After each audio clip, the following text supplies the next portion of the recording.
Public Health at the University of Canberra. He's also the co-founder of the NGO BODI, which is the Benevolent Organisation for Development of Health and Insight.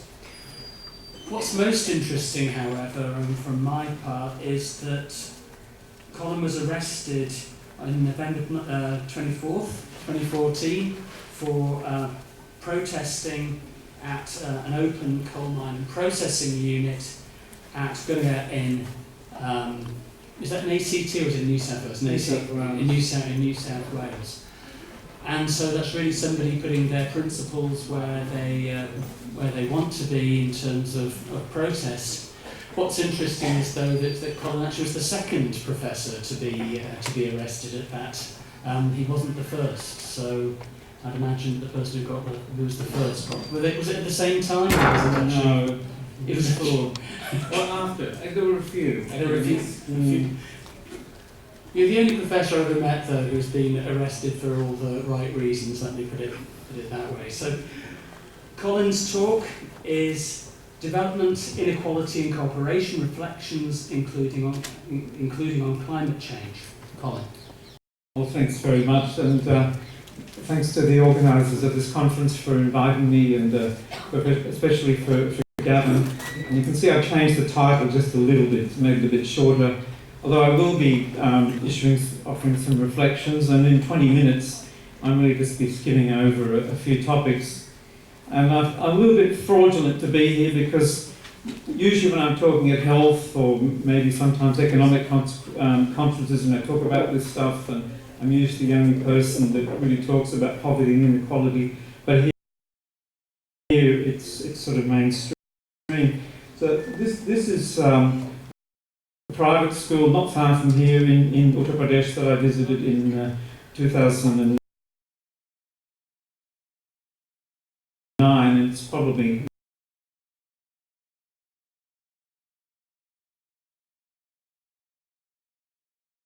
not a shock to you, but I show it to Australians in the hope of shocking them, but I must say I rarely do that. It's unfortunately not too many people really interested. So this is an outline of my talk. So briefly, talk a little bit about Paulo Freire.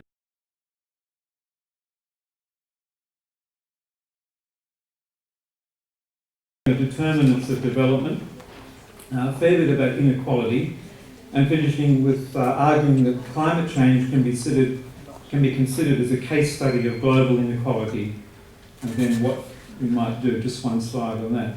So there's a picture of Paulo Freire, and for those who can't read at the back perhaps, it says there, washing one's hands of the conflict between the powerful and the powerless means to side with the powerful, not to be neutral. And I guess many of you will have heard of his book, The Pedagogy of the Oppressed. And he particularly, I think, talks about the ideas, that the oppressed need to have ideas, they need to recognise that they're oppressed for a start. And we can think of that as the software, but people also need the hardware, and that can be obtained, for example, through nutrition, and not just the macronutrients of protein or energy and fat, but also the micronutrients, which are so important for proper brain and physical development. And then I think other determinants of development include education and community. Now this slide, I showed this to someone yesterday and he told me to take this out, and I said, but I'm speaking to the Ambedkar University anyway, and I said, they can only throw me out of the country, they won't put me into prison for putting this up here, so I hope it doesn't offend anyone, but I think this is relevant to Freire's idea of the pedagogy of the oppressed, and you have to have the idea. When if you read this here, it says, this Rajesh Bab, when he converted from so-called untouchability, he realised that he was human. That's literally what he said. And I don't know the person who made this, took this interview, but I do know his supervisor, who's a professor at Harvard. So I think it's realistic. My own experience with Ambedkar goes back to a man called Sankar Chitra, who met Ambedkar before he died, and he wrote this book, which I read more than 20 years ago. And I have some of the work we've done in our NGO is with converts to the followings of Ambedkar, mainly in Maharashtra. So I mentioned ideas being like the software, but you also need to have the hardware, properly performing brain. And this is not racist in any way to say that a lot of poor people don't do well on intelligence tests. It's very much also, or maybe predominantly, because their brains are not fully developed, and there's very good evidence of this. And my background is in medical science and public health. So this slide is really disgraceful, actually. The waste of human potential in India, up to 60%, or even more than 60% in the northern states of India, where that what looks brown here, it's purple on my screen, but Uttar Pradesh and Bihar and so on. Stunting. Now, stunting means short in height, and it also means lesser brain development. So even if you give them good education, they can't necessarily make good use of it. And it's also compounded by iron and zinc deficiency. And then stunting also comes from diseases. So people have low immunity, and they get diseases, and they get diarrhea, and they don't grow properly. So now a little bit about from a global aspect of inequality, and this term neoliberalism, which has got lots of synonyms, Reaganomics, and someone yesterday he said, well, Modenomics as well. So part of this idea of the so-called Washington consensus or neoliberalism, you would cut marginal tax rates, you would deregulate, allegedly reduce the role of the state, you would give greater prominence to the market. And this was supposed to bring wealth for all through sort of trickle down. And these are some of the people at the forefront of this revival of marketism. Two economists at the top, Hayek and Friedman, and two politicians at the bottom, Prime Minister of Britain, Thatcher and Reagan in the 80s.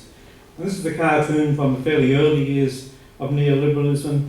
It's often said in Australia, it's good because we're going to have a level playing field, but often, as you can see in this cartoon, people are never equal, and when you just let market forces go too free, you can often intensify inequality.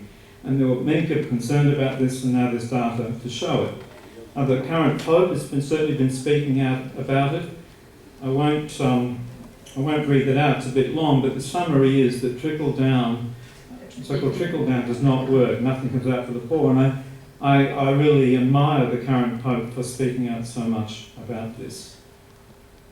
So these are some data on inequality in 5 English-speaking countries from the UN Conference on Trade and Development.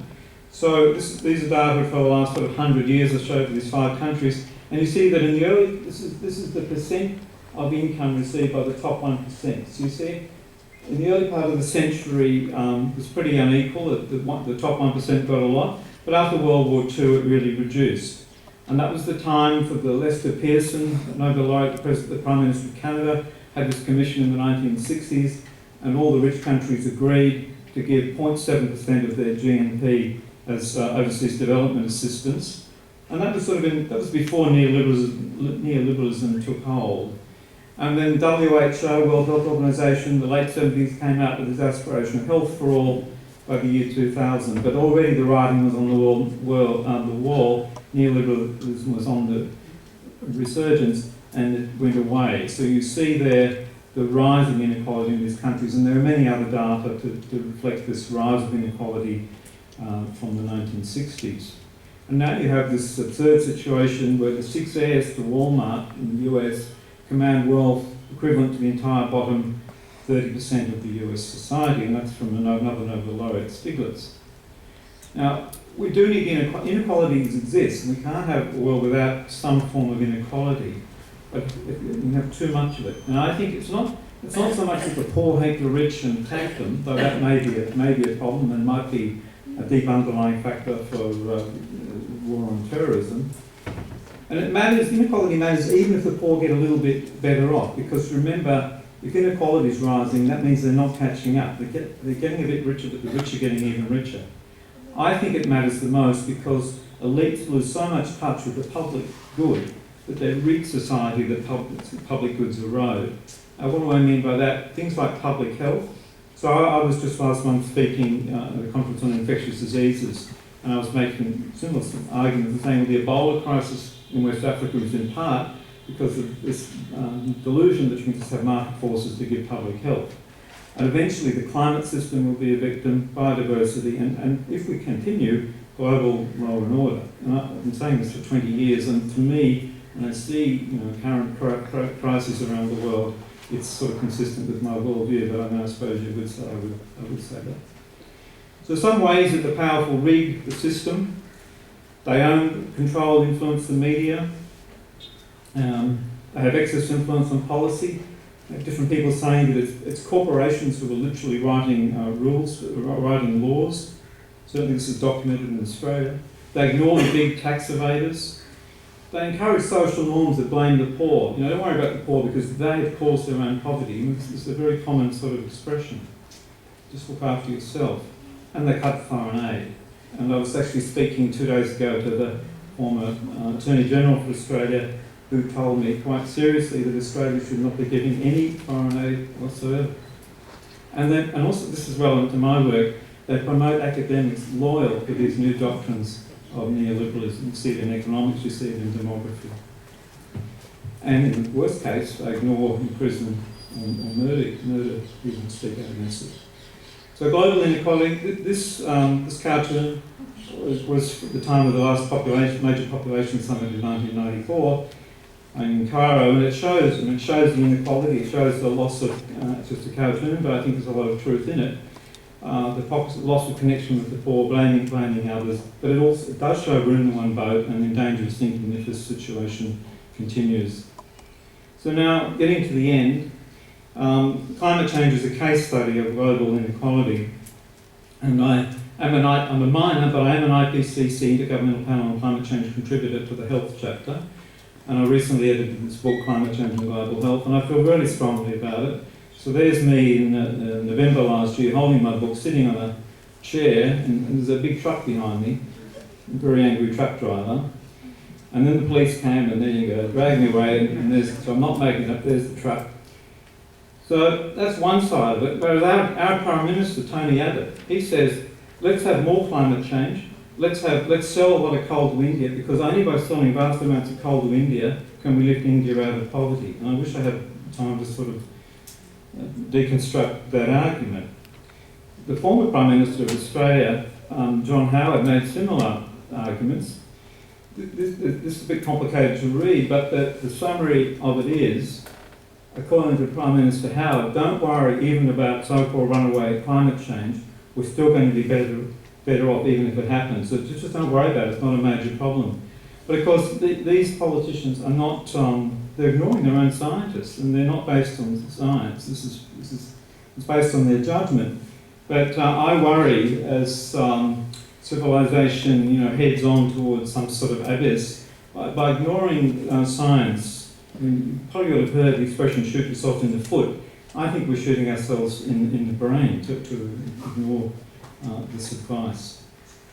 And I read the other day that Greenpeace India now faces expulsion, and many of you would know that one of the leaders of Greenpeace India was forced not to go to another country. Usually it's other countries that don't give troublemakers visas, but in this case India wouldn't let the troublemaker out of the country. I have published quite a bit on climate and food security, and I'm sorry there's no time to go into detail, but there are many reasons to be concerned, including for India, and I've been concerned for a long time. But I think gradually, even the IPCC current chapter is showing more concern than the previous one, and this is the World Bank there, and you can see that unless we chart a new course, we find ourselves staring volatility to disruption in the food system, not in 2050, but potentially within the next decade. So some people are waking up. In my edited book, and I've just had a PhD student just submitted, arguing that climate change and conflict are related, the causal links are complicated. Just after he submitted, this paper came out, so we're not the only ones, but in general, people dispute this argument. We're not saying climate change is the only driver of conflict, but it is a factor. Another factor, in fact, in Syria that these authors identify is aquifer depletion. So it's too many people for too many resources, identifying with small groups, fighting one another, and you can only adapt to a climate change and other stresses to a point. If you go too far, I would argue, you'll migrate, in some cases you'll turn to conflict. This looks like a scene from a horrible movie, but I'm told it's from Damascus in Syria. To me, this is a should be a real wake-up call to the world, and yet we are still rushing along with climate change and other forms of planetary overload, with the population in the world rising 70 million a year, resources sort of slowly declining, resources per person declining faster, ingenuity partially compensating but not fully compensating, and conflict as a result. So I finish here thanking you again, pointing out that data are necessary, but they're not sufficient to persuade some of our political leaders. I think social media is a hopeful sort of counterbalance to the mainstream media, which is in many countries sort of colonised by neoliberalism. We need to form coalitions among ourselves with other disciplines, other groups. We need to work towards solutions rather than sort of sink into gloom and depression. And I think particularly the academics in the room need to challenge neoliberalism and magical thinking that ingenuity alone will solve our problems. And it's no good getting depressed, but we shouldn't get complacent. So the chair hasn't stood up, so I must have finished in time. You've done very well. Thank you very much indeed. Questions for Colin? There's one at the back there, and we have Bill as well.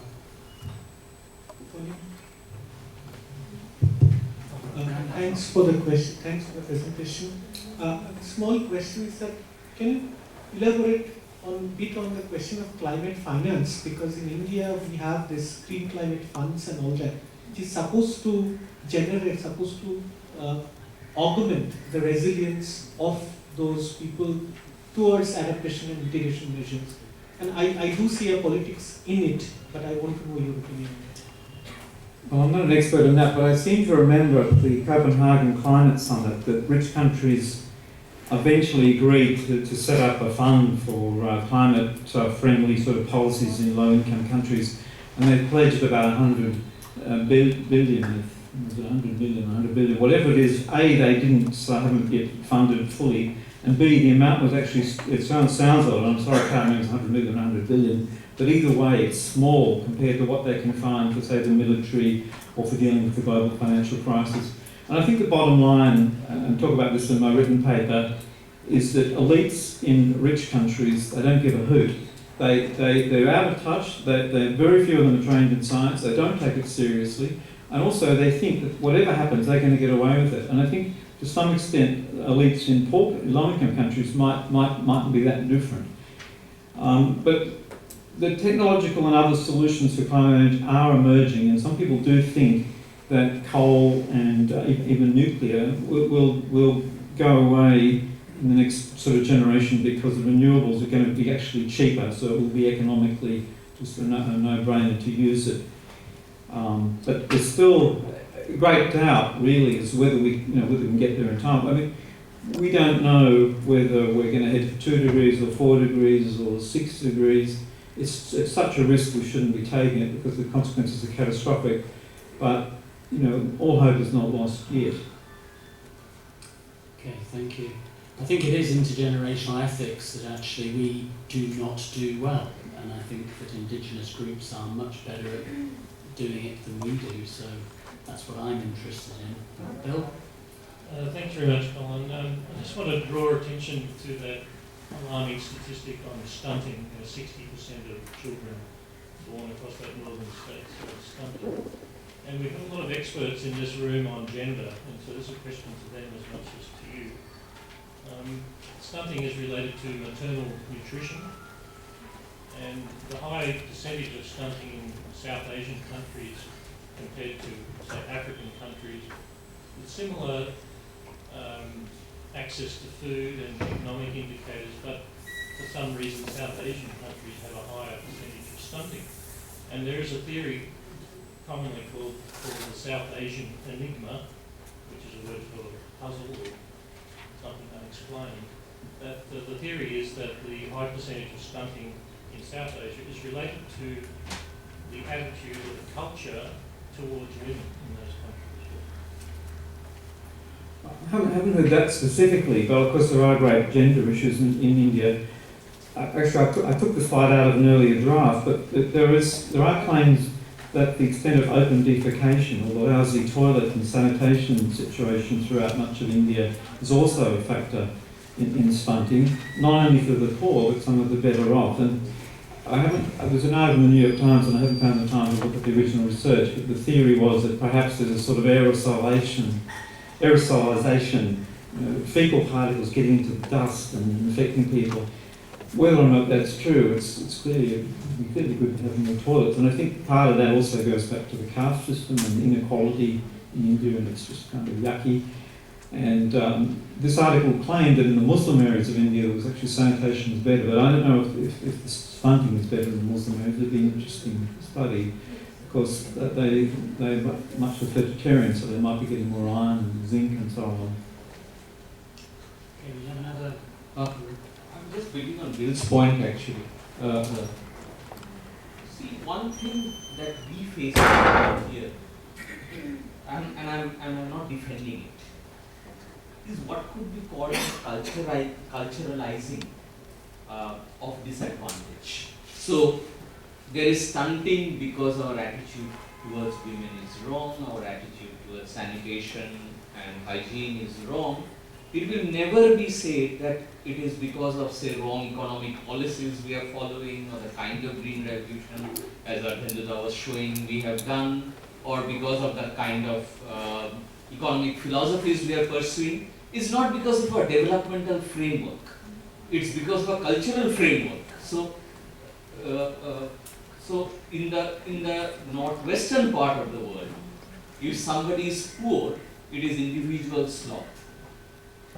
But in our part of the world, if there is poverty or malnutrition or stunting, it is because of the cultural kind of biases, etc., etc.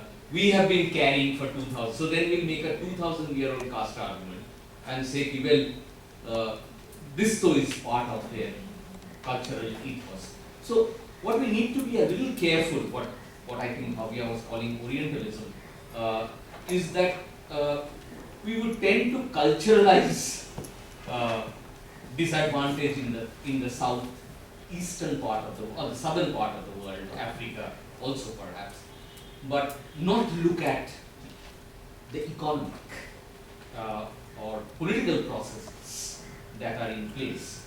So it's a kind of a sometimes a trap for us also, the cultural angle. But that is not to deny that there is a problem with gender in our society. Okay. Not to deny at all any of these, but is that the only explanation? Can you just reply briefly? Well, very briefly, I can't remember who said it, but every complex problem has a simple solution is wrong. So I never think it's never as simple. It's a multifactorial. So I'm not perhaps not answering the question, but my hope I have for the future, and I put it in my written argument, is if you can distribute enough of these determinants of development, people will start to uproot themselves, lift themselves up by the bootlaces, but they definitely need help to get started. So, and production, agriculture, food production is part of it, obviously it's distribution as well. And in Borlaug said, I think it's a bit unfair to blame the Green Revolution for poverty and social inequality. I think the technology is sort of benign. It's the social systems that sort of drive it that way. And Borlaug said in his Nobel laureate prize speech, we've got a generation to slow fertility growth, otherwise we're going to need another revolution. So I'll finish there. Okay. Thank you, Colin. Our next speaker is Anupta.